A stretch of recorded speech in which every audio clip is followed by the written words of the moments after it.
मेरी चाची ने हंसते हुए कहा, जैसे तुम काली और लंगड़ी हो, वैसे ही तुम्हारे बच्चे भी लंगड़े ही होंगे। यह सुनकर मेरा हृदय दर्द से टूट गया। मैंने असहाय होकर आसमान की ओर देखा और मन में कहा, भगवान, मैं तेरे फैसले से राजी हूँ, तू भी मुझसे राजी रह। दिन ऐसे ही गुजरते रहे और अचानक एक दिन वही चाची हमारे घर आई और मेरे पैरों के पास गिरकर माफी मांगने लगी। उसे इस हालात में देखकर मैंने उसे गले लगा लिया और पूछा, क्या हुआ? तभी अचानक चाची ने अपनी साड़ी ऊपर की और मेरा दिल दहल गया, क्योंकि बचपन से ही लोग मुझे दया भाव से देखा करते थे। मुझे पता था कि मेरे एक पैर में जन्मजात विकलांगता है, लेकिन फिर भी मैंने खुद को कभी किसी और लड़की से कम नहीं समझा। मेरी माँ हमेशा कहती थी, बेटा, लोग क्या कहते हैं इससे फर्क नहीं पड़ता, भगवान तुम्हारा दिल देखते हैं। मैंने हमेशा उनकी इन बातों को अपने मन में रखा, लेकिन इस दुनिया में लोगों का फैसला बाहरी रूप देखकर ही किया जाता है और मेरे साथ भी ऐसा ही होता रहा। आज भी मुझे याद है, जब मैं छोटी थी, पहली बार मैंने अपनी माँ को रोते हुए देखा था। वह रसोई में चूल्हे के पास खड़ी थी और उसकी आंखों से गिरते आंसू गर्म रोटी पर पड़ रहे थे। मैं उसके पास गई, उसका हाथ पकड़ा और पूछा, माँ, तुम क्यों रो रही हो? उसने जल्दी से अपने आंसू पोंछे और हंसते हुए कहा, कुछ नहीं बेटा, आंखों में धुआं चल गया था। लेकिन मैं जानती थी कि उसके आंसू धुएं की वजह से नहीं थे, बल्कि इस दुनिया की कठोर सच्चाई ने उनके दिल को चोट पहुंचाई थी। मेरी चाची हमेशा मुझे ताने मारती थी, लेकिन आज भी वह दिन याद है जब मैं 8 साल की थी और मोहल्ले की सारी लड़कियां खेल रही थी। मैं उनके साथ दौड़ नहीं सकती थी, लेकिन मैंने कभी हार नहीं मानी। मैं कई बार घर के चौखट पर बैठकर उन्हें खेलते हुए देखा करती और मन ही मन सोचती, काश मैं भी उनकी तरह दौड़ पाती। लेकिन मैंने कभी अपने मन की यह इच्छा किसी को नहीं बताई। एक दिन मैंने हिम्मत जुटाकर खेलने की कोशिश की। मैंने एक लड़की का सहारा लिया और धीरे धीरे दौड़ने की कोशिश करने लगी। मुझे पता था कि मैं दूसरे की तरह नहीं दौड़ सकती, लेकिन मेरा मन कहता, तुम हिम्मत मत हारो। लेकिन तभी मेरी चाची की बेटी ने जोर से चिल्लाकर कहा, देखो, लंगड़ी भी खेलने आ गई है। इसके इस शब्द मेरे दिल में तीर की तरह चुभे। सभी लड़कियां जोर जोर से हंसने लगी। किसी ने मेरी भावनाओं को नहीं समझा, उल्टा मेरी और ज्यादा मजाक उड़ाया गया। मैंने गुस्से से उनकी तरफ देखा, लेकिन फिर आसमान की ओर नजर उठाई और मन ही मन भगवान से कहा, हे भगवान, मैं तेरे फैसले से खुश हूँ, तू भी मुझसे खुश रहना। यह पहली बार नहीं था जब मुझे ऐसे अपमानजनक शब्दों का सामना करना पड़ा। मैंने कई बार लोगों के ताने सुने, लेकिन कभी जवाब नहीं दिया। मेरी माँ ने मुझे सिखाया था कि धैर्य ही सबसे बड़ी शक्ति है, और मैंने इस शक्ति को अपने मन में बसा लिया। यही प्रार्थना मैंने उस दिन भी की, जब बुआ की बेटी की शादी में चाची ने सबके सामने कहा, जैसी तू काली और लंगड़ी है, वैसे ही तेरे बच्चे भी लंगड़े ही होंगे। ये शब्द सुनकर सब लोग चुप हो गए, लेकिन मुझे ऐसा लगा जैसे मेरे अंदर कुछ टूट गया हो। मुझे लगा कि मुझे कुछ बोलना चाहिए, लेकिन मेरे ओठ सूख गए। मेरी माँ ने मेरा हाथ कसकर पकड़ लिया और हल्के से दबाया, मानो वह मुझे शांत रहने का इशारा कर रही हो। मैंने आंख बंद कर ली और मन ही मन कहा, हे भगवान, मुझे संयम दो, मुझे हिम्मत दो। चाची की बातों पर कुछ औरतें शांत हंस रही थी, जैसे यह सब उनके लिए एक मजाक हो, जबकि कुछ के चेहरे पर दुख के भाव थे। लेकिन किसी ने भी आगे बढ़कर कुछ नहीं कहा। यह लड़की तो जिंदगी भर घर में ही बैठी रहेगी, इसकी शादी करना तो मूर्खता होगी, चाची ने मेरी माँ से कहा। उनकी आवाज में जहर घुला हुआ था। मेरी माँ ने बस इतना ही जवाब दिया, भगवान सब देख रहे हैं सुनंदा। लेकिन यह वाक्य किसी को भी प्रभावित नहीं कर सका, क्योंकि यह दुनिया सिर्फ बाहरी सुंदरता और सफलता को ही महत्व देती है। चाची के शब्द जहर की तरह चुभ रहे थे, लेकिन मैंने कोई जवाब नहीं दिया, क्योंकि मुझे पता था कि भगवान सब देख रहे हैं। मैंने अपने आंसुओं को भीतर ही दबा लिया, क्योंकि मुझे मालूम था कि मेरा हर आंसू भगवान तक जरूर पहुंचेगा और वही सबसे सही फैसला लेंगे। घर लौटने के बाद मैंने अपनी माँ से पूछा, माँ, क्या मैं सच में इतनी बुरी हूँ? क्या सच में मेरी इस दुनिया में कोई कीमत नहीं? माँ ने मेरा चेहरा अपने हाथों में लिया। उनकी आंखों में आंसू थे, लेकिन उनकी आवाज में दृढ़ता थी। उन्होंने कहा, बेटा, इस दुनिया की बातों पर ध्यान मत दो। भगवान की नजर में तुम अत्यंत मूल्यवान हो। जो तुम्हारे भाग्य में होगा वह तुम्हें जरूर मिलेगा। दुनिया की नजरों में मैं शायद एक साधारण लड़की नहीं थी, बल्कि एक कमजोर, असहाय और विपरीत परिस्थितियों में पली बड़ी लड़की थी, जिसे जीवन की हर राह पर पीछे रहने के लिए जन्म दिया गया था। लेकिन मैंने कभी खुद को उस नजर से नहीं देखा। मैंने हमेशा यही सोचा कि भगवान मेरा मन देखते हैं, लोगों की बातें नहीं। चाची के कठोर शब्द, पड़ोसियों की दया भरी नजरें और बचपन से मिलने वाले तानों को मेरे दिल पर पत्थर रहकर सहन किया। लेकिन मुझे पता था कि जिंदगी की परीक्षाएं अभी खत्म नहीं हुई है। स्कूल में सभी लड़कियां मुझसे एक निश्चित दूरी बनाकर ही बात करती थी, लेकिन उनमें एक लड़की थी जिसे मैं अपनी सबसे अच्छी दोस्त मानती थी, दुर्वा। वह हमेशा मुझे हिम्मत देती, मेरे साथ बैठती, मेरे साथ खाना खाती, और अगर कोई ताने मारता तो मेरा पक्ष लेती। निर्भया, लोग क्या कहते हैं उस पर ध्यान मत दो, तुम जैसी हो बहुत अच्छी हो, यह वह हमेशा कहती थी। मुझे लगता था कि शायद मेरी किस्मत में दोस्ती की कमी नहीं थी। भगवान ने मेरी जख्मों पर मरहम लगाने के लिए ही दुर्वा को मेरी जिंदगी में भेजा होगा, लेकिन मैं गलत थी। एक दिन लंच ब्रेक में दुर्वा ने मुझसे कहा, निर्भया, मेरे घर में एक जरूरी काम है, क्या तुम स्कूल के बाद मेरे साथ आ सकती हो? मुझे आश्चर्य हुआ, क्योंकि इससे पहले उसने मुझे कभी अपने घर नहीं बुलाया था, लेकिन इस बार उसकी बातों में बहुत अपनापन था। हाँ, क्यों नहीं, मैं तुरंत हामी भर दी। ठीक है, लेकिन किसी को मत बताना, यह सिर्फ हमारी बात है, दुर्वा ने आंख मारकर हंसते हुए कहा, और मैं भी हंस दी। मुझे क्या पता था कि यह घटना मेरी जिंदगी का सबसे कड़वा सबक बनने वाली थी। स्कूल के बाद मैं दुर्वा के साथ उसके घर गई। घर में कदम रखते ही सब कुछ बिल्कुल सामान्य लगा। तुम कमरे में बैठो, मैं अभी आती हूँ, दुर्वा जल्दी से बोली और अंदर चली गई। मैं उसके कमरे में जाकर बैठी, लेकिन अचानक दूसरे कमरे से एक अजनबी आदमी की आवाज सुनाई दी। क्या यही वो लड़की है जिसे तूने बुलाया है? मेरा दिल जोर जोर से धड़कने लगा। फिर मैंने दुर्वा की आवाज सुनी, हाँ, तू बस शांत बैठ, मैंने अपनी दोस्त को बुलाया है। अगर कोई पकड़ भी ले तो मैं बस इतना ही कहूंगी कि तू इसके साथ आया था। मेरी सांस थम गई। इसके शब्द मेरे कानों में जहर की तरह उतर गए और मैं वही जम गई। मेरा दिल तेजी से धड़क रहा था और आंखों में आंसू भर आए। दुर्वा मेरी सबसे अच्छी दोस्त, जिसे मैं अपनी बहन मानती थी, वही मेरे साथ यह कर रही थी। मेरी भावनाओं की दुनिया एक पल में वीरान हो गई। मैं जमीन पर बैठकर अपने कांपते हाथों को देखने लगी। दुर्वा के शब्द, उस आदमी की व्यंग्यात्मक हंसी, सब कुछ मेरे मन में गूंजने लगा। तुम्हें धोखा देने के लिए यही लंगड़ी लड़की मिली? यह वाक्य बिजली की तरह मेरे कानों में गूंजा। मैंने सिर उठाकर सामने खड़े उस आदमी के चेहरे की ओर देखा। वह हंसने की कोशिश कर रहा था, जैसे मेरे अस्तित्व का मजाक उड़ा रहा हो। दुर्वा ऐसा कैसे कह सकती है, जो मेरी सबसे अच्छी दोस्त थी, जिस पर मैंने हमेशा भरोसा किया, वही आज सबके सामने मुझे इस तरह अपमानित कर रही थी, जैसे मैं कोई बेकार चीज हूँ। बस ज्यादा मत बोल, उस आदमी ने आंखें घुमाते हुए कहा। ऐसी लड़कियां सिर्फ दया के लायक होती है।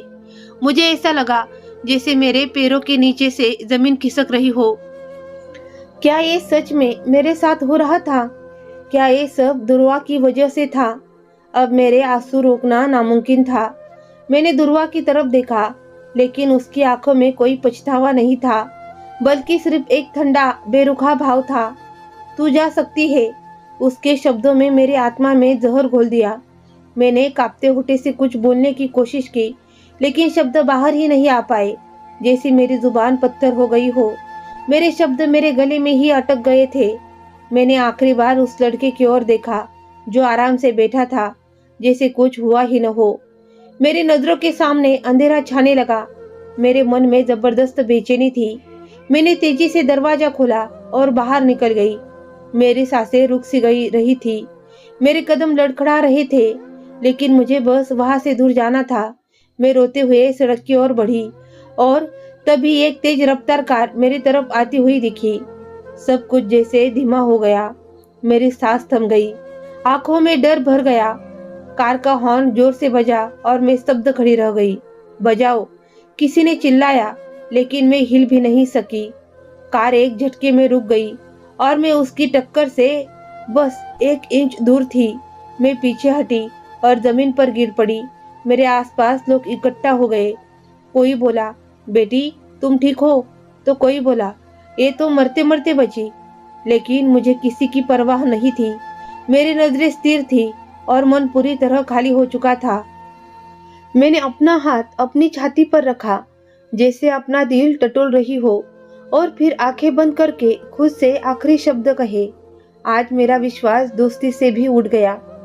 उस दिन से मैंने खुद से एक वादा किया, मैं अपनी सहनशीलता और मेहनत से अपनी तकदीर खुद लिखूंगी। लोग चाहे जितनी बातें बनाए, उनके तानों का जवाब मैं अपनी सफलता से दूंगी। उस रात जब सब सो रहे थे, मैं जागती रही। मेरा दिल भारी था, लेकिन मैंने कभी किसी के सामने अपनी तकलीफ जाहिर नहीं की। मैंने अपनी चादर ओढ़ ली और आसमान की ओर देखा, मानो भगवान से बात कर रही थी। हे भगवान, तूने मुझे ऐसा क्यों बनाया? अगर ऐसा बनाया है तो मुझे सहन शक्ति भी दे। मुझे किसी पर निर्भर मत रहने देना। जैसे ही यह प्रार्थना मेरे होठों से निकली, मेरा मन हल्का हो गया।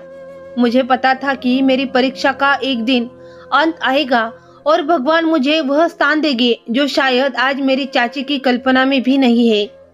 यह भी क्षण था जब मैंने खुद को बदलने का फैसला किया, और यही फैसला मेरे जीवन का सबसे बड़ा मोड़ बन गया। दिन बीतते गए और मैंने खुद को पढ़ाई में डुबा लिया। मुझे पता था कि दुनिया में मुझे एक अपंग लड़की के रूप में देखती है, लेकिन मैंने मन में ठान लिया था कि मैं खुद को बाकी लड़कियों से कम साबित नहीं होने दूंगी।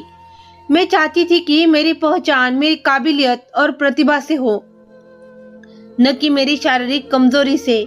मेरा एक सपना था कि मैं इतनी सक्षम बनूं कि कोई भी मेरे अपंगत्व पर दया दिखाने की हिम्मत न कर सके। लेकिन यह आसान नहीं था। हर दिन एक नई परीक्षा होती, लेकिन मेरी माँ हमेशा कहती थी, बेटा, दुनिया परीक्षा लेती है, लेकिन भगवान धैर्य रखने वालों को जरूर नवाजता है। एक दिन हमारे स्कूल में भाषण प्रतियोगिता आयोजित की गई। मैं हमेशा शांत रहती थी और खुद को व्यक्त करने से कतराती थी, लेकिन उस दिन मुझे लगा कि मुझे सबके सामने खड़े होकर बोलना चाहिए, ताकि लोग मेरी काबिलियत को पहचाने, मेरी कमजोरी को नहीं। मैंने अपनी दोस्त कविता से कहा कि मैं भी प्रतियोगिता में भाग लेना चाहती हूँ। वह आश्चर्यचकित होकर बोली, तू? लेकिन तू ज्यादा बोलती नहीं, फिर स्टेज पर कैसे बोलेगी? मुझे लगा जैसे उनके शब्द ने मेरे आत्मविश्वास को कमजोर करने की कोशिश की, लेकिन मैंने ठान लिया कि अगर मैंने आज हिम्मत नहीं दिखाई तो शायद कभी नहीं कर पाऊंगी। मैंने प्रतियोगिता के लिए अपना नाम दर्ज करा लिया। घर आने पर माँ को बताया तो वह भी थोड़ी आश्चर्यचकित हुई, लेकिन उसकी आंखों में एक अलग सी चमक थी। वह बोली, बेटा, भगवान जरूर तुम्हारी मदद करेगा, बस तुम्हारी नीयत साफ होनी चाहिए। प्रतियोगिता के दिन मेरा साहस टूटने लगा। मुझे लगने लगा कि सब मुझ पर हंसेंगे। मैंने मन ही मन कहा, हे भगवान, मुझे शर्मिंदा मत होने देना। जब मेरा नाम पुकारा गया तो मैं धीरे धीरे आगे बढ़ने लगी। मेरा एक पैर टेढ़ा था और मैं छड़ी के सहारे चल रही थी। कक्षा के कुछ बच्चों ने हल्का सा हंसकर देखा, जिससे मेरे मन को बहुत ठेस पहुंची, लेकिन मैंने उस पर ध्यान नहीं दिया। उस दिन मैंने पहली बार अपने जीवन में हिम्मत के साथ कदम बढ़ाया। मैंने भाषण शुरू किया, लेकिन जब मेरी आवाज़ हल्की सी कांपने लगी तो मुझे माँ के शब्द याद आए, हिम्मत भगवान देता है, दुनिया नहीं। यह वाक्य मेरे लिए ताकत बन गया। मेरा भाषण खत्म होते ही पूरा हॉल तालियों की गड़गड़ाहट से गूंज उठा। मेरी आंखों में आंसू आ गए, लेकिन ये खुशी के आंसू थे। जब मैं घर लौटी तो चाची पहले से ही गुस्से में तिलमिला रही थी। वह व्यंग्यात्मक हंसी हंसकर बोली, बस यही दिन देखना बाकी था, अब यह लंगड़ी भाषण देगी। इसे कोई शादी का प्रस्ताव भेजेगा नहीं और इसे भाषणों की चिंता है। मैंने एक पल के लिए सोचा कि इसे जवाब दूं, लेकिन फिर माँ की ओर देखा। वह हमेशा की तरह शांत थी, इसलिए मैंने भी चुप रहने का फैसला किया, क्योंकि मुझे पता था मेरी जीत का असली जवाब समय खुद देगा। इसी दिन मैंने माँ को एक और परीक्षा से गुजरते हुए देखा। जब मैं कमरे में गई तो मैंने सुना कि चाची कह रही थी, तेरी बेटी जिंदगी भर बैठकर खाएगी, इससे कोई शादी तो करेगा नहीं। माँ के चेहरे पर दुख था, लेकिन वह शांत थी। मुझे पहली बार एहसास हुआ कि शब्द घाव से ज्यादा तीव्र होते हैं। उस दिन मैंने खुद से वादा किया कि अपनी किस्मत में खुद बनाऊंगी। रात को जब मैं माँ के साथ बैठी थी, तब उन्होंने मेरा हाथ थामकर कहा, बेटा कभी भी हिम्मत मत हारना। लोग सिर्फ देखते हैं, लेकिन फैसला भगवान करता है। तुम्हारी मेहनत एक दिन सबको चुप करा देगी। कुछ दिनों बाद मैं पास के बाजार गई। वहाँ मुझे हमारी पुरानी बस्ती की एक आंटी मिली। वे एक मशहूर विवाह करने वाली महिला थी।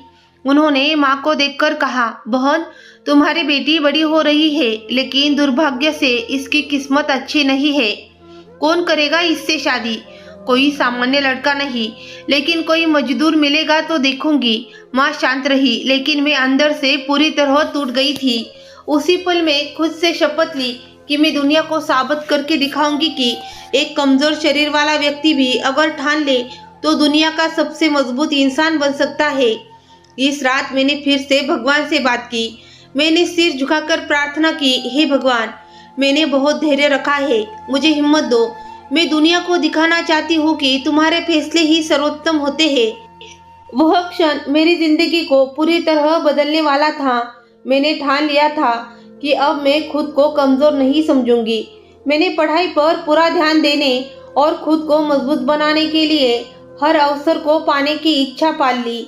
यह मेरी पहली परीक्षा थी और मैंने खुद से वादा किया था कि अब मैं कभी हार नहीं मानूंगी। मुझे पता था कि मेरा धैर्य और मेहनत एक दिन मेरी किस्मत बदलकर रख देंगे, और वह दिन अब बहुत करीब था। समय का पहिया तेजी से घूम रहा था। मेरे जीवन में कई चढ़ाव उतार आए, लेकिन मैंने कभी भी संयम का धागा नहीं छोड़ा। मुझे पूरा यकीन था कि मेरी मेहनत और धैर्य एक दिन जरूर रंग लाएंगे, और वह दिन आखिरकार आ ही गया। मैंने अपनी पढ़ाई पूरी की और एक बड़ी कंपनी में नौकरी हासिल कर ली। वह क्षण मेरे लिए किसी सपने के पूरे होने जैसा था। जिस लड़की को बचपन से ताने सुनने पड़े, जिसे हमेशा कम अंक आ गया, वही लड़की आज एक सक्षम और आत्मनिर्भर महिला बन चुकी थी। जब मुझे मेरी पहली सैलरी मिली तो मेरी खुशी का कोई ठिकाना नहीं था। मैं सीधे घर गई और माँ के हाथ में वह रकम रख दी। माँ, यह मेरी पहली सैलरी है। माँ की आंखों में आंसू आ गए। उन्होंने मुझे गले लगा लिया और धीरे से कहा, बेटा तुमने मेरा नाम गर्व से ऊंचा कर दिया। ये वे शब्द थे जिनके लिए मैंने पूरी जिंदगी मेहनत की थी। उस पल मुझे एहसास हुआ कि मेरे सारे त्याग का आखिरकार फल मिल गया है। मैंने माँ के चेहरे पर गर्व की चमक देखी, और वह क्षण मेरे सारे संघर्षों का सबसे अनमोल इनाम था। लेकिन यह खुशी सबके लिए सुखद नहीं थी। मेरी चाची के लिए यह एक नई चोट की तरह था। उन्हें मेरा यह सफलता किसी भी हाल में बर्दाश्त नहीं हो रही थी। जब उन्हें पता चला कि मैं नौकरी कर रही हूँ, तो वे तुरंत हमारे घर आ गई। उनके चेहरे पर व्यंग्यात्मक मुस्कान थी और आंखों में जलन साफ झलक रही थी। यह सब अस्थायी है, एक दिन सब खत्म हो जाएगा, फिर देखना, उन्होंने कहा। मैंने उनकी बातों पर ध्यान दिया, लेकिन कोई जवाब नहीं दिया, क्योंकि मुझे पता था कि उनकी तानों या कड़वे शब्दों में मेरी मेहनत या सफलता पर कोई असर नहीं पड़ेगा। मैंने बस मन ही मन कहा, हे भगवान, मुझे किसी को नीचा नहीं दिखाना, मुझे बस सम्मान के साथ जीना है। यह पहली बार नहीं था। चाची हमेशा मेरी सफलता पर पानी फेरने की कोशिश करती थी। वे चाहती थी कि मैं हताश और निराश हो जाऊं, लेकिन इस बार मैं पहले से ज़्यादा मजबूत थी। कुछ दिनों बाद हमारे परिवार में एक दावत थी। वहाँ सभी मेरी सफलता की चर्चा कर रहे थे, मेरी मेहनत की सराहना कर रहे थे, लेकिन चाची के लिए यह एक और दुखद पल था। वे हर किसी के पास जाकर कह रही थी, यह सब सिर्फ समय का खेल है। महिलाओं को ज़्यादा पढ़ाकर नौकरी पर भेजना कोई अच्छी बात नहीं है। एक दिन इसका भी घमंड चूर-चूर हो जाएगा। उनकी बातों का मुझ पर कोई असर नहीं होना था। लेकिन जब मैंने अपनी माँ के चेहरे पर उदासी देखी तो मेरा दिल दुख से भर गया। मुझे पता था कि जीवन में हर चीज इंसान की नियति के अनुसार होती है। मैंने हमेशा साफ दिल से काम किया और भगवान ने मेरी प्रार्थना सुनी। अगले ही दिन एक ऐसी खबर आई कि हर कोई स्तब्ध रह गया। चाची के पति की कंपनी दिवालिया हो गई थी। वही पति जो हमेशा दूसरों पर रोब जमाने में गर्व महसूस करता था, आज खुद आर्थिक संकट में फंस गया था। यह खबर मेरे कानों तक पहुंची, लेकिन मैंने इसमें कोई खुशी व्यक्त नहीं की। मुझे पता था कि यह भगवान का एक सबक था। मैंने माँ की ओर देखा, वह भी शांत थी, क्योंकि हमने हमेशा यही सीखा था कि किसी और की असफलता पर खुश नहीं होना चाहिए। चाची के लिए यह एक बड़ा झटका था। वे हमेशा दूसरों को नीचा दिखाने की कोशिश करती थी, लेकिन आज खुद एक बड़ी परीक्षा में फंस गई थी। फिर भी उनका अहंकार खत्म नहीं हुआ था। कुछ दिनों बाद वे फिर हमारे घर आई, लेकिन इस बार उनके चेहरे पर पहले जैसा तिरस्कार नहीं था, बल्कि एक अजीब सी लाचारी थी। वे सीधी मेरी माँ से बोली, प्रमिला, प्रार्थना कर कि हमारी स्थिति सुधर जाए। सब कुछ बर्बाद हो गया है। माँ ने उसकी ओर देखा और कोमल स्वर में कहा, भगवान सब कुछ करने में सक्षम है।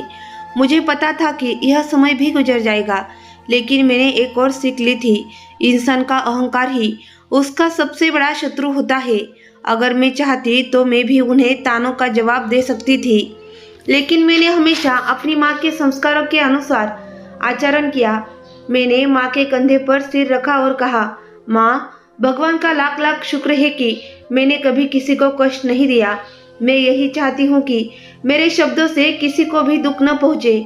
माँ ने प्यार से मेरे सिर पर हाथ फेरा और बोली, बेटा, यही असली सफलता है। वह क्षण मेरे लिए अत्यंत मूल्यवान था, क्योंकि मुझे समझ आ गया था कि दुनिया में सब कुछ बदल सकता है, लेकिन भगवान के न्याय में कभी कोई बदलाव नहीं होता। वह हमेशा न्याय करते हैं और हर किसी को इनके कर्मों के अनुसार फल देते हैं। दुनिया का सबसे बड़ा सत्य यही है कि इंसान जो कुछ भी बोता है वही काटता है। मैंने हमेशा सुना था कि अहंकार मनुष्य को नष्ट कर देता है, और आज मैंने इसे अपनी आंखों से सच होते देखा। चाची का घमंड मिट्टी में मिल चुका था। इसके पति का व्यवसाय बर्बाद हो गया था और वे कर्ज में डूब चुके थे। जो लोग आज तक दूसरों को तुच्छ समझते थे, वे आज खुद संकट में फंस गए थे। चाची का वह रोग, वह तीखी वाणी, वे चुपते हुए शब्द, सब कहीं खो गए थे। उनके चेहरे पर अब वह व्यंग्यात्मक मुस्कान नहीं थी, बल्कि एक अजीब सी बेबसी झलक रही थी। एक दिन जब मैं ऑफिस से घर लौटी तो देखा कि चाची अपनी बहू से झगड़ रही थी। मैंने अपनी चादर उतारी और पानी पीने के लिए रसोई की तरफ गई, लेकिन तभी उनके शब्दों ने मेरे कानों में झंझनाहट भर दी। यह लड़की हमेशा भिखारी ही रहेगी, इसका नसीब कभी नहीं चमकेगा। मैंने सांस रोक ली। यह वही वाक्य था जो बचपन से सुनती आ रही थी, और आज भी उनकी बातों में वही पुरानी कड़वाहट थी। मुझे पता था कि उनका स्वभाव कभी नहीं बदलेगा, क्योंकि कुछ लोग सिर्फ समय के प्रवाह के साथ ही सीखते हैं। मैंने अपनी नज़र झुका ली और मन ही मन भगवान से कहा, हे प्रभु, मुझे नहीं पता कि मेरा नसीब क्या है, लेकिन मुझे यकीन है कि आपने मेरे लिए कुछ अच्छा तय कर रखा है। भगवान कभी किसी के साथ अन्याय नहीं करते। जो लोग कल तक ताकतवर और घमंडी थे, समय उन्हें नम्र बनाना सिखा देता है। मैंने हमेशा सुना था कि भगवान का न्याय जल्दी या देर से आता है, लेकिन सर्वोत्तम होता है, और आज मैंने इसे अपनी आंखों से देख लिया। उस दिन मैं माँ के साथ बैठकर चाय पी रही थी। दिन साधारण लग रहा था, लेकिन हमें पता नहीं था कि हमारे दरवाजे पर एक अनोखा पल दस्तक दे रहा था। अचानक दरवाजे पर दस्तक हुई। मैं जाकर दरवाजा खोला और जो दृश्य मेरे सामने था उसने मेरे पैरों तले जमीन खिसका दी। चाची, ये वही चाची थी जिसकी जुबान हमेशा जहर उगलती थी, जो हमेशा मुझे कम समझती थी और हर मौके पर मुझे अपमानित करती थी। आज वही चाची मेरे पैरों में बैठी थी और उनकी आंखों में आंसू बह रहे थे। बेटा, मुझसे बहुत बड़ी गलती हुई। मैंने बहुत गलत किया। मैं आश्चर्यचकित रह गई। मेरा दिल जैसे थम सा गया। मुझे लगा शायद यह कोई सपना है, क्योंकि जो औरत मुझे कभी सम्मान देने को तैयार नहीं थी, आज वही मेरे दरवाजे पर झुकी खड़ी थी। मैंने उनका हाथ पकड़ा और उन्हें सहारा देकर खड़ा किया। चाची, आप ये क्या कह रही है? क्या हुआ? चाची ने कांपते हाथों से अपनी साड़ी ऊपर की और मेरा दिल चकनाचूर हो गया। उनका पैर सूजा हुआ और टेढ़ा हो गया था। अब वह ठीक से चल भी नहीं सकती थी। बेटा, मैंने तुझ पर जितना अन्याय किया, शायद भगवान ने उसी का जवाब मुझे दिया है। उन्होंने दुख भरी नजरों से मेरी ओर देखा। यह वही स्त्री थी जो मुझे हमेशा लंगड़ी कहकर ताना मारती थी, लेकिन आज वह खुद अपंग होकर जीने के लिए मजबूर हो गई थी। मैंने इन्हें अंदर बुलाया। वह सहारा लेकर अंदर आई। यह देखकर मेरी माँ चिंतित हो गई। सुनंदा, तुम्हें क्या हुआ? माँ ने चिंता व्यक्त की। चाची ने सिर झुका लिया, जैसे खुद को दोषी मान रही हो। प्रमिला, मैंने हमेशा दूसरों को नीचा दिखाया, खासकर तुम्हारी बेटी को। कभी सपने में भी नहीं सोचा था कि भगवान का न्याय इस तरह होगा। माँ ने मेरी तरफ देखा। उसे पता था कि इस महिला के कारण मुझे कितना दुख हुआ था, लेकिन उसने मुझे हमेशा मन को माफ रखने का पाठ सिखाया था। चाची ने मेरे हाथ पकड़ लिए। बेटा, मुझे माफ कर दो। मैंने तुम्हें जितने ताने मारे, तुम्हें जो कष्ट दिए, वह सब मेरी संकीर्ण सोच के कारण था। आज मुझे समझ में आ गया है कि इज्जत और अपमान सिर्फ भगवान के हाथ में होते हैं। उनका स्वर कांप रहा था। मुझे नहीं पता था कि मैं क्या बोलूं। चाची, भगवान सब कुछ देखते हैं। जो भी होता है वह हमारे कर्मों का फल होता है। उन्होंने सिर झुका लिया और रोते हुए कहा, बेटा, मेरा अपना बेटा भी मुझे छोड़कर चला गया है। मैंने जीवन में कभी किसी के साथ अच्छा व्यवहार नहीं किया, इसीलिए आज मैं अकेले रहने के लायक हूँ। यह सुनकर मेरा दिल एक पल के लिए कांप गया। बेटा, मैंने हमेशा तुम्हें कमजोर समझा, लेकिन आज मुझे एहसास हुआ कि असली ताकत माफ करने और धैर्य रखने में होती है। मैं तुमसे माफी मांगती हूँ। यह क्षण मेरे लिए बहुत अलग था। मैंने हमेशा सुना था कि माफी मांगना आसान नहीं होता, खासकर उनके लिए जिनके अहंकार पर उनके फैसले हावी होते हैं। लेकिन आज चाची ने अपने अहंकार को तोड़ दिया था। मैंने गहरी सांस ली और भगवान से प्रार्थना की, हे भगवान, मेरा दिल कोमल बना दो। मैंने चाची का हाथ पकड़ लिया और कहा, चाची, आपने जो किया वह गलत था, लेकिन मुझे पता है कि भगवान माफ करने वालों को पसंद करते हैं। उन्होंने आंसुओं से भरी आंखों से मेरी तरफ देखा, मानो उन्हें विश्वास ही नहीं हो रहा था कि मैंने उनके सारे कटु शब्दों को नजरअंदाज कर उन्हें माफ कर दिया है। बेटा, मैं कहाँ जाऊँ? मेरा बेटा भी मुझे छोड़कर चला गया है। यह सुनकर माँ ने धीमे स्वर में कहा, सुनंदा, तुम हमारे साथ रहोगी। यह निर्णय मेरे लिए आसान नहीं था। जिस महिला ने मेरे जीवन को कठिन बना दिया था, आज वही हमारे सहारे की मोहताज थी। लेकिन मैंने हमेशा धैर्य रखना सीखा था और आज मेरी सहनशीलता की असली परीक्षा थी। मेरी चाची हमारे घर रहने आई, जो कभी मुझे लंगड़ी कहती थी, और आज वह खुद चलने में भी असमर्थ थी। मैं उसे दवा देती, उसकी मदद करती, लेकिन मुझे देखकर वह हर दिन शर्मिंदा हो जाती।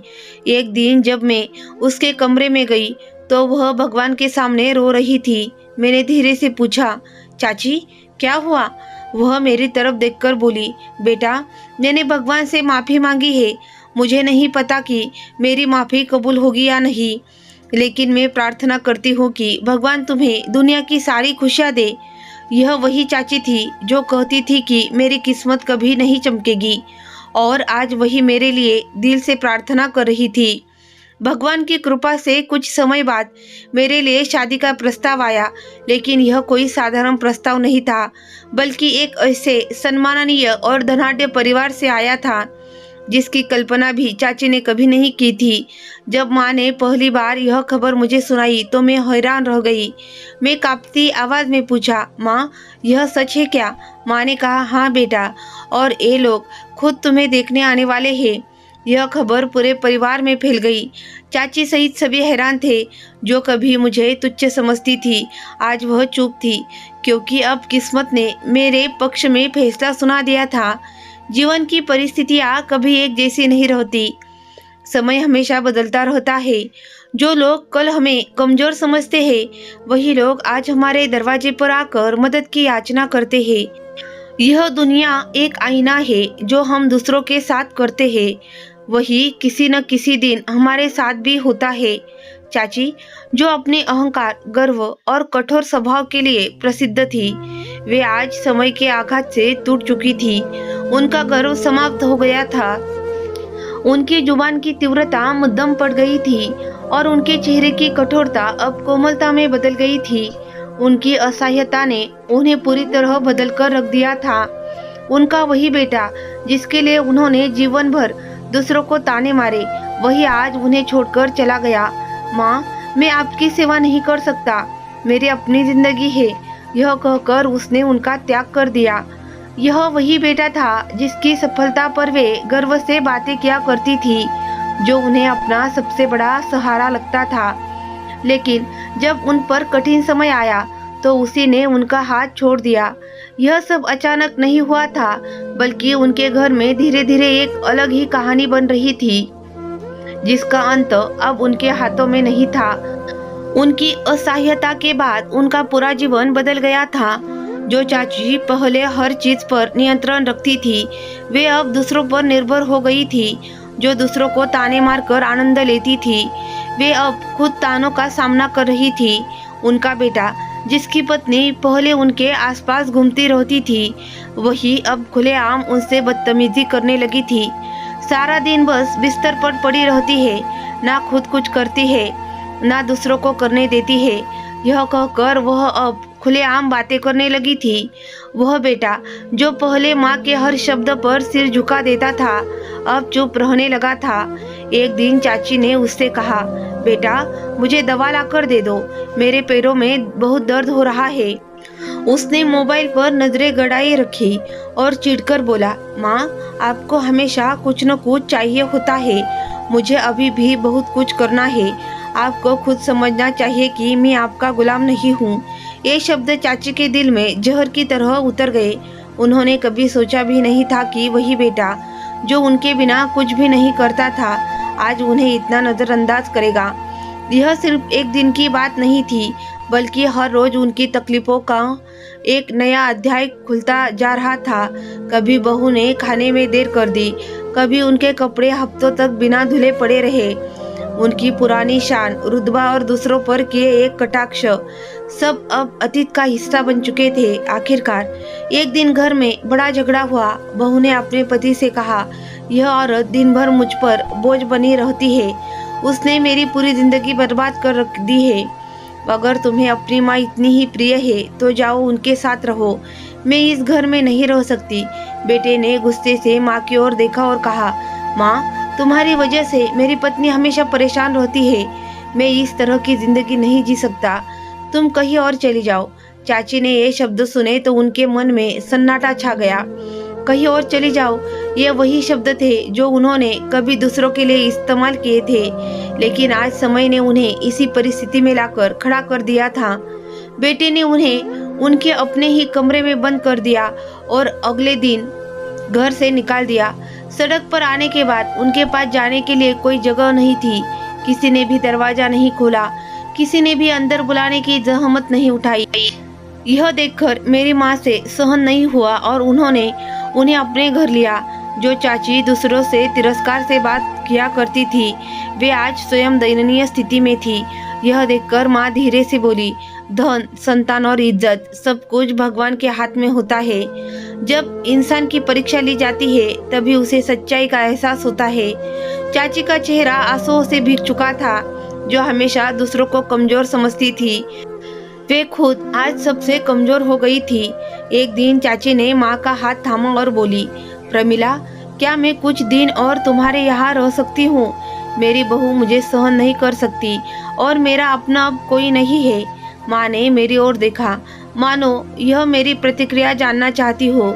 मेरे मन में कोई भावनाएं उमड़ रही थी। मैंने जीवन भर उनके कटु शब्दों को सहा था, लेकिन हमेशा संयम रखा था। आज मुझे एहसास हुआ कि यह मेरी परीक्षा है। मैंने कोमल स्वर में कहा, चाची, यह घर आपका भी है। यह सुनकर चाची ने मेरे हाथ अपने हाथों में ले लिए और धीरे से बोली, बेटा, मैंने तुम्हें बहुत कष्ट दिया, लेकिन आज मैं तुमसे सहारा मांग रही हूँ, मुझे माफ कर दो। मैं मुस्कुराई, उनके हाथ थामे और कहा, चाची, मैंने आपको बहुत पहले ही माफ कर दिया था। यह कहती ही मैंने मन ही मन भगवान का धन्यवाद किया, क्योंकि आज मेरे संयम का फल मुझे मिल रहा था। समय आगे बढ़ता गया और मेरे जीवन में एक नया मोड़ आया। भगवान ने मेरे संयम को मुझे सर्वोत्तम उपहार दिया, प्रगति के साथ एक अच्छा जीवन। भगवान ने मुझे ऐसा जीवन साथी दिया जो मेरा सम्मान करता है, मेरी मजबूरी को मेरी कमजोरी नहीं बल्कि मेरे साहस को मेरी असली ताकत मानता है। शादी कोई साधारण समारोह नहीं था। बारात इतनी भव्य थी कि पूरे मोहल्ले में इसकी चर्चा हो रही थी। दर्जनों चमचमाती गाड़ियां, महंगे परिधान पहने हुए लोग, कीमती आभूषणों से सजी महिलाएं और चारों ओर एक शाही ठाट। जिस मोहल्ले की औरतें कभी मेरे पीछे बुरा भला कहा करती थी, वही आज आश्चर्य और जलन से बारात को देख रही थी। क्या यह वही निर्भया है? हाँ, वही जिसके बारे में इतनी चाची कहती थी कि इसका नसीब कभी नहीं चमकेगा। जब मैंने अपनी माँ को गले लगाया तो मेरी नज़र चाची पर गई। वह सिर झुकाए खड़ी थी, मानो उनके अभिमान को पूरी तरह से पराजय हो गया हो। मैं धीरे धीरे उनके पास गई, उन्हें कांपते हाथों से मेरा हाथ थाम लिया। उनकी आंखों में आंसू थे। बेटा, मैंने हमेशा तुम्हें कम समझा, लेकिन आज मानना पड़ेगा कि तुम मुझसे बहुत बड़ी हो, उन्होंने कहा। मैंने प्यार से उनके हाथों को कसकर पकड़ा और मन में सोचा, यह पल मेरे विजय का है। यह वह इनाम है जो भगवान ने मुझे मेरे धैर्य के बदले दिया है। जब मेरी बारात निकली तो सभी आश्चर्यचकित खड़े थे। कुछ के चेहरे पर विस्मय था, कुछ के मन में ईर्ष्या, तो कुछ की आंखों में आंसू थे, क्योंकि उन्हें समझ आ गया था कि जिसे भगवान सम्मान देने का निर्णय लेते हैं, उसे कोई अपमानित नहीं कर सकता। शादी के बाद जब मैंने पहली बार अपने पत्नी के साथ नए घर में प्रवेश किया, तो सबसे पहले मैं भगवान के मंदिर में गई और मन में कहा, हे प्रभु, तुमने मेरे धैर्य का इतना सुंदर इनाम दिया है। चाची ने मुझे खुशी खुशी विदा किया। उनकी आंखों में आंसू थे, लेकिन वे पहले जैसे नहीं थे। उनमें न जलन थी, न ईर्ष्या, बल्कि आनंद था। शादी के बाद भी मैंने चाची की देखभाल करना जारी रखा। मेरी माँ हमेशा कहती थी, बेटा, जिन्होंने तुम्हें दुख दिया उनके लिए प्रार्थना करो, क्योंकि असली जीत यही है। मैंने भी वही किया। मैंने चाची को कभी उनके बुरे रवैये का एहसास दिलाने की कोशिश नहीं की, बल्कि हमेशा उनके साथ प्यार से पेश आई। जिंदगी हमेशा ऐसे इम्तिहान में डालती है जिनकी हमने कभी उम्मीद भी नहीं की होती। मैं समझ रही थी कि मेरे सब्र का इम्तिहान खत्म हो चुका है, मगर हकीकत यही थी कि यह तो अभी शुरू हुआ था। मेरी शादी के बाद सब कुछ ठीक लग रहा था।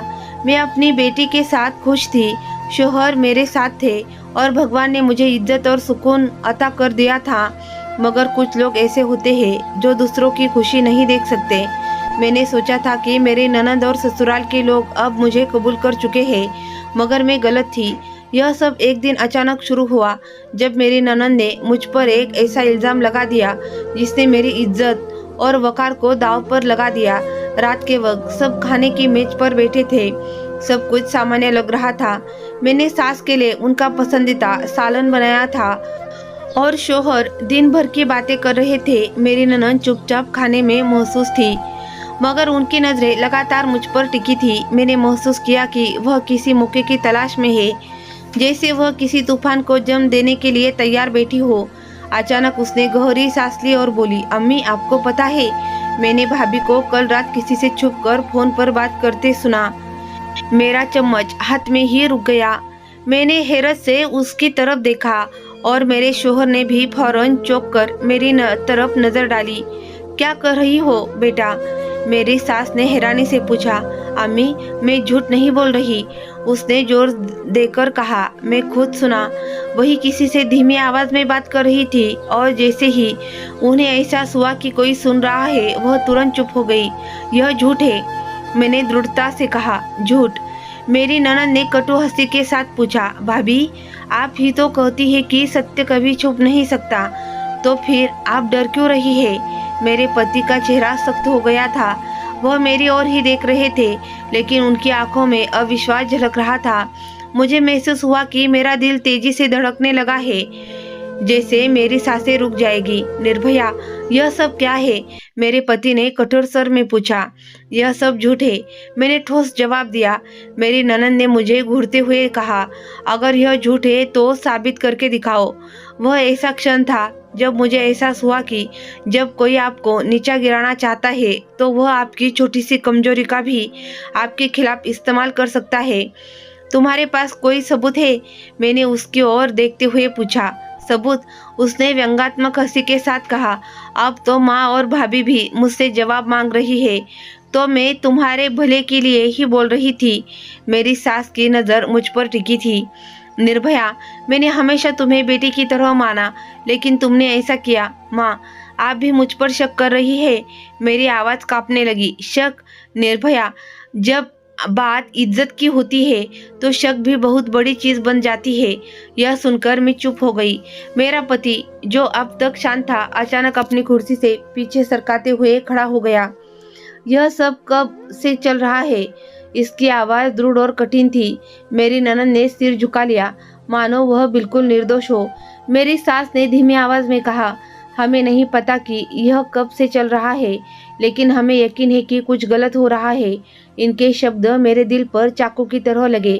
मैंने बेबस होकर अपने पति की ओर देखा, लेकिन वह शांत खड़े थे। उनके चेहरे पर कठोर भाव थे। निर्भया, जब तक सब कुछ स्पष्ट नहीं हो जाता तब तक तुम्हें यहाँ से जाना होगा। उनके शब्द मुझ पर बिजली की तरह गिरे। मेरे आंखों में आंसू आ गए। हाँ, तुम्हें जाना ही होगा। मैंने किसी से कुछ नहीं कहा, अपनी बेटी को उठाया और चुपचाप घर छोड़ दिया। यही वही दरवाजा था जहाँ से एक दिन मैं दुल्हन बनकर आई थी, और आज उसी दरवाजे से मुझे बाहर निकाला जा रहा था। मैं फिर से अपनी माँ के पास लौट आई, लेकिन मन में एक अलग घाव के साथ। लेकिन भगवान की कृपा हमेशा काम करती है। कुछ दिनों बाद रात में मेरे पति देर से काम से घर लौटे। तब उन्होंने माँ और बहन की बातचीत सुनी। माँ, अब भाभी को हमेशा के लिए यहाँ से निकाल दो। आखिरकार कितनी मेहनत से हमने यह योजना बनाई है। मेरी ननद की आवाज गूंजी। हाँ, मुझे भी वही चाहिए। अब उसे वापस नहीं आना चाहिए। सास के शब्दों ने समर्थन दिया। यह सुनकर मेरे पति का खून खौल उठा। यह सब तुम्हारी साजिश की वजह से हुआ। उनका गुस्से से भरा स्वर गूंजा। मेरी ननद डर गई। उसके चेहरे का रंग उड़ गया। सासू माँ ने तुरंत कोई बहाना बनाने की कोशिश की, लेकिन मेरे पति समझ गए कि उनकी पत्नी निर्दोष थी और उनकी बहन ने केवल जिद में आकर यह सब किया था। उसी रात मेरे पति मुझे वापस लेने आए। निर्भया, मुझे माफ कर दो। तुम पर शक करके मैंने बहुत बड़ी गलती की। उनकी आंखों में पश्चाताप झलक रहा था। मैंने शांत भाव से उनकी ओर देखा और फिर सिर झुका लिया। मैं उनके साथ वापस जाने के लिए कदम बढ़ाने ही वाली थी, लेकिन जैसे ही गाड़ी के पास पहुंची, मैं रुक गई। क्या हुआ? मेरे पति ने आश्चर्य से पूछा। हमें पहले एक जगह जाना होगा, मैंने कहा। कहाँ? स्मशान भूमि। हम स्मशान भूमि पहुंचे और मैं सीधे अपनी चाची जी को समाधि के पास जाकर रुक गई। चाची, मैंने आपको पहले ही माफ कर दिया था और आज मैं आपके लिए प्रार्थना करने आई हूँ। मेरी आंखों से आंसू बहने लगे। मेरे मन में एक अजीब सी शांति थी। जीवन का सबसे बड़ा सबक यही था, जो धैर्य रखता है उसकी हमेशा जीत होती है और भगवान हमेशा न्याय करते हैं। मैंने अपनी बेटी को गोद में उठाया और मन ही मन कहा, भगवान कभी भी संयमी लोगों को निराश नहीं करते। तो दोस्तों, यह थी आज की कहानी। इस कहानी के बारे में आपकी क्या राय थी, यह कमेंट्स बॉक्स में ज़रूर बताइए। अगर आपको कहानी पसंद आई हो तो वीडियो को लाइक करें और गोल्डन स्टोरी चैनल को सब्सक्राइब करें और बेल आइकन पर क्लिक करके इसे ऑल पर सेट करें, ताकि आपको नए वीडियो की सूचना तुरंत मिल जाएगी। धन्यवाद।